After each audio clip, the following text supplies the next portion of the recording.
Yung batang mayor na yon, nakapag-isip ng programa sa senior citizen na mayaman, middle class, mahirap, may sakit o wala, botante o hindi. Lahat ng senior citizen may pensyon buwan-buwan. Tama ba? At anong sabi ko? Nay, tay, pumanatag kayo. Pag hindi mo nakuha yung first quarter sa second quarter, doble ka. Tama, Nay? Oh. Ano pa sabi ko? Nay, tay, huwag ka mangamba. Pag hindi mo nakuha yung first quarter, second quarter, pagdating ng third quarter, triple ka. Ano pa sabi ko? Mga lola ko, pumanatag kayo. Pag hindi mo nakuha yung January hanggang Nobyembre, pagdating ng Disyembre, maglulubi-lubi tayo. Lubi-lubi.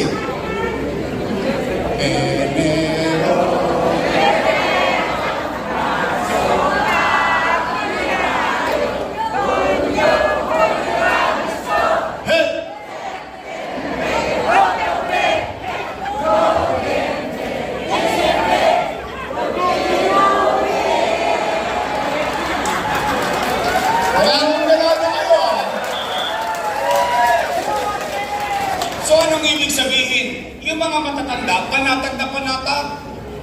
Wala siyang pangamba. Bakit? Pagdating ng Disyembre, buong-buo niyang makukuha, yung buong taon, 6 na bulit. Tama, mali? Dalawa silang senior, 12,000. Patatlo na silang senior sa loob ng bahay, 18,000. Wala siyang katakot-takot. Eh ngayon, ano nangyayari? Siyempre, hindi naman mahulaan ng mga matatanda kung anong araw ang payout. Pwede anong gagawin ngayon ng mga matatanda? Araw-araw. Alam mo naman ng mga matatanda, malalapot ang dugo niya. Maaga yan nagigising. O saan niya pupunta pagkagising? Chairman, balita. Alaos panay. Sawi, uwi. Tulog ulit. Pag-ising sa umaga, sana naman pupunta. Uy, chairman, ano na? Eh, mamalas-malas mo. Yung matanda, tinawagan ng apo. Lola, namimiss ka na namin. Pasyalan mo naman kami sa Bulacan. Lolo, namimiss ka na namin. Pasyalan mo na kami sa Cavite. Yung matandang pobre, walang nagawa. Apo tumawag, nagbakasyon. 2 days after, balik ng Landcom. Chairman, ano na? Nakunay, nagkabigayan kahapon, wala ka.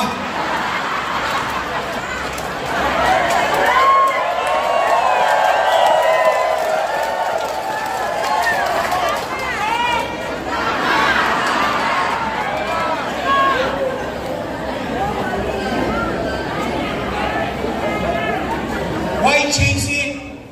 Lilimandang piso, pahirapan may matanda. O, real talk ha? Real talk. Sa totoo, may 500 kayo ngayon? Umuwi kayo. Hindi na abot yung 500 nyo. Sa totoo lang, it's not about the amount. It's not about the money. It's the act itself. Doon excited yung mga matatanda. That for the first time sa tinagal-tagal ko nagbabayad ng amilyar, ang dami na nagdaan ng mayor dito. Ngayon lang ako nakaramdam, may bilang pa ako. Mahalaga pa pala ako. Mahal pa pala ako ng gobyerno. Hindi mandaan, magdadamot mo pa.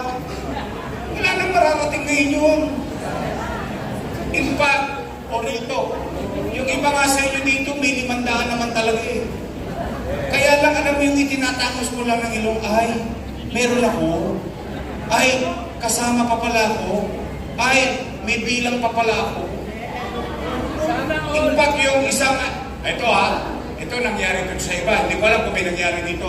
Yung anak nyo nga pinagagalitan kayo eh. Nay, huwag ka nang pumila dyan, 1.5 lang yan, ang init-init, baka may stroke ka pa. Ako na magbibigay sa'yo. Ang sabi ng matanda, ayaw ko ng pera mo, gusto ko kay Yorme.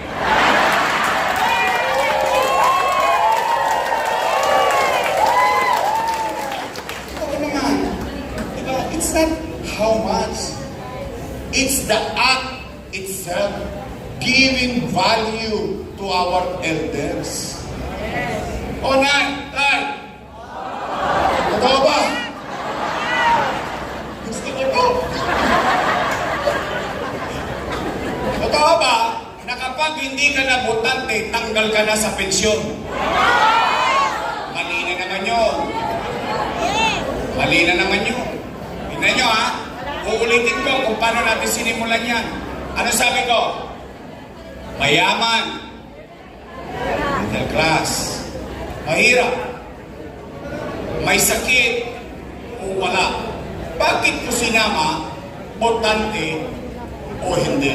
Bakit ko naisip yun? Kasi malayo pa, inabatan ko na yung posibleng mangyari. Dahil yung matanda, patuloy na tatanda, tatanda at tatanda, tatanda at magkakasakit. Pag nagkasakit, 6 na taon nang nakahirati sa karamdaman, di tanggal na sa listahan ng botante. Tama, mali? Pero buhay pa. Humihinga pa. Tao pa. Mamamayan pa ng Luzon ng Maynila. Dahil walang pakinabang sa boto, walang pensyon. Wow! Lupit nyo, Ting.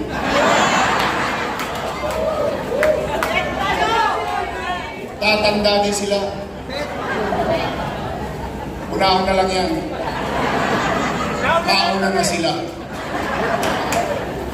Kaya nga hindi nyo napansin, pinagpantay-pantay ko, wala na akong pinili. Mayaman, middle class, mahirap. Bakit? Kasi ayaw ko na makasakit ng damdamin. Pero mo nagbibigay ka sa isa, tapos yung isa hindi mo bibigyan, pareho na sa loob ng bahay. Hindi isa tutulungan laway. Ba't naman ganun? Ba't siya meron? Ako wala. Hindi, tingin, real talk. Paano kung asawa niya yun? Inaalagaan mo pa. Dati natin may pensyon, nagkasakit, natanggal sa listahan ng botante. Pero buhay ka, pinagmamalasakitan mo pa eh. Pero mo ikaw tatanggap, yung asawa mo walang kalaban-laban, nanay mo walang kalaban-laban, tatay mo walang kalaban-laban, biglang hindi na tatanggap ng pensyon. Wow! Dami. Totoo. O nay, tay, totoo ba? Totoo ba hindi wala na raw yung insure? Totoo ba talaga? Wala na daw, pinalitan daw ng stick o? Totoo ba yung sinabi nila? Talagang galit sa inyo? Eh bakit? Pinainom ko kayo ng gatas para lumakas kayo, binigay sa inyo diabetes. Nay, tay! Totoo ba? Totoo ba wala na rin yung brown rice at black rice?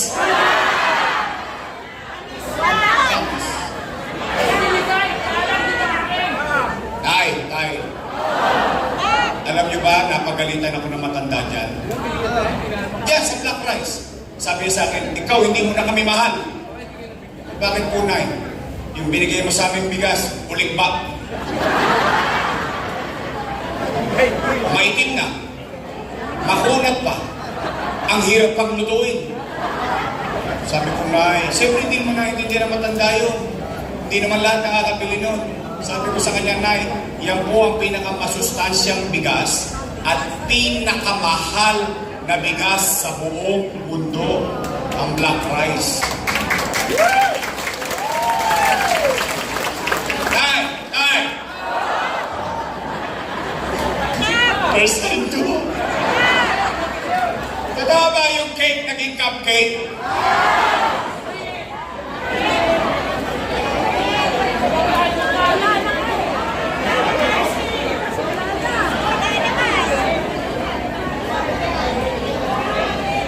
You know what's ironic? You know, the irony of the situation, nung ginawa ko yan, kasama ko sila. So anong ibig ko sabihin? Alam nila yung nasa loobin ko. Alam nila yung dahilan ko. Alam nila yun. Bakit?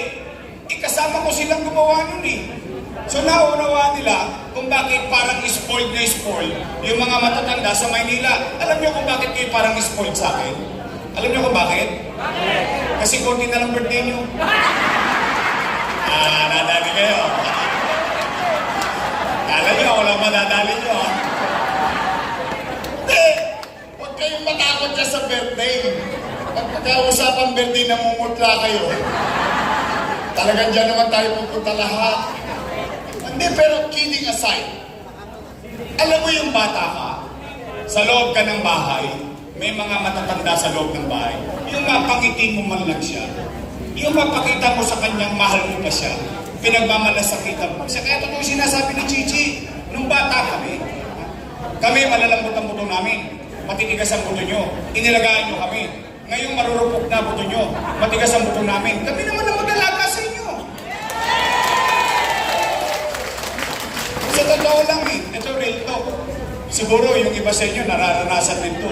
Yung ibang anak natin, pare-pareho naman tayo magulang Yung ibang anak natin, ginagawa tayong istante sa bahay dumating na lahat dinaanan ka lang Hoy anak, buhay pa ako. Good morning. Ito to, di ba nasasaktan ng damdamin natin? Pero ito yung gobyerno na gusto mong iparamdam sa lahat ng bahay na may matanda sa loob ng bahay, na mahalaga pa siya, na pinagmamalakasakita pa siya, na importante pa siya sa lipunan. Nagmamahal. exactly. Ikaw yun, Yorme. Ba't para talaga namumutla kayo? Kumain na ba kayo? Hindi ba kayo kumakain? Taas ka kamay nang hindi pa kumakain. Hindi ba kayo kumakain? Umanagan kayo. Lilipas din yan. Kala nyo, Joey, baka naman. Panay! Tay! Lola ko! Lola ko! Umuwi kayo ng busog ng pag-asa. Sa pag-asa na lang, nabusog kayo ngayong araw na ito. Sabihin ninyo sa inyong mga mahal sa buhay, sa inyong mga anak, may awa ang Diyos. Sa tulong ninyo, nakabalik tayo. Ibabalik ko ang lahat ng nawala sa senior citizen.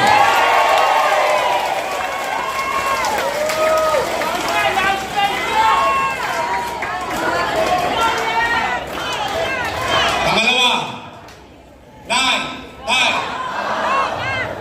Totoo ba? Totoo ba na kapag kailangan mo magpa-check up sa health center, kailangan naka-online schedule ka pa? Ba? Sosyal. Ano, Lourdes? Yes, it makes sense. Why change it? Nay, Tay. I have to give credit where it's due. Noong panahon ko, at hindi ko lang panahon, pati panahon ng sinundan ko, si Hera, Alfredo Lee, Lito Aches, Mel Lopez, Bagachi, Villegas, Lacson, lahat ng mayor na nagdaan sa Maynila hanggang magpasa akin ang taong bayan pagpupunta ng health center 1-2. 1-2 sawa. Anytime na gusto mong magpa-check up, pupunta ka sa health center. Tama, mali? Walang requisitos. Pwedeng puntahan ng taong bayan. Ngayon, kailangan ko pa magpa-online.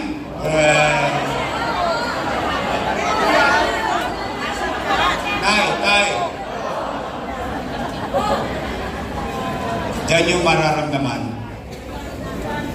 na ang leader hindi niya nauunawaan ang katayuan ng kanyang nasasakupan. Bakit po? Bakit ko nasabi yun? Sige, sakyan natin. Online schedule. Una, anong kailangan mo sa online schedule? Cellphone. Cellphone. Libre ka cellphone? No. Toskas ka.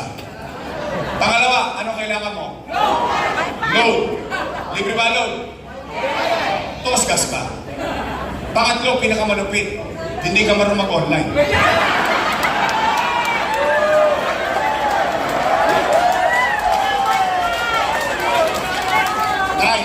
pangalan niyo? Stasyon? Bungol na. Aling bisitasyon. Nay, sample lang ito, maupo ka na. Sample lang ha, just for the sake of conversation. Hindi ito mangyayari sa'yo. Isang araw, si Nanay Bisitasyon, hinahapo.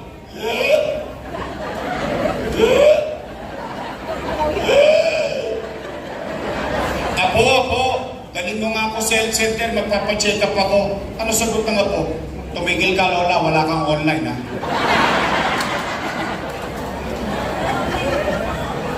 Ano nangyari kay Nanay Bisitasyon?